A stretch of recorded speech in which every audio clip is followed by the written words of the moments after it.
বাফুফের কাছে জাতীয় দলের জন্য হাই প্রোফাইল কোচ চাইলেন অধিনায়ক জামাল ভুঁইয়া। আসন্ন সিঙ্গাপুর ম্যাচ ও সাফে ভালো করার মতো সামর্থ্য আছে বাংলাদেশের বিশ্বাস বাংলার ক্যাপ্টেনের। ঘরোয়া লিগ নিয়েও বাফুফেকে দিলেন প্রস্তাবনা।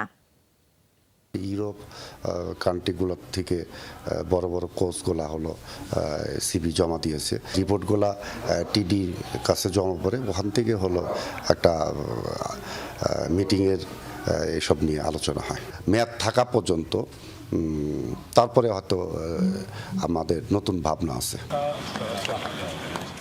হেড কোচ হাভিয়ের কাবরেরার জায়গায় ইউরোপিয়ান কোচদের সিভি পাচ্ছে বাফুফে।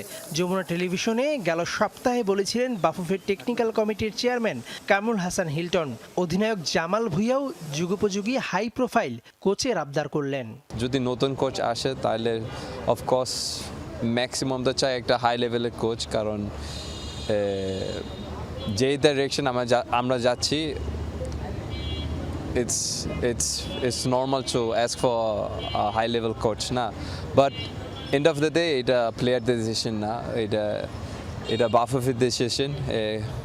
ম্যানেজমেন্টে কে থাকবে কে না থাকবে এটা অফকোর্স।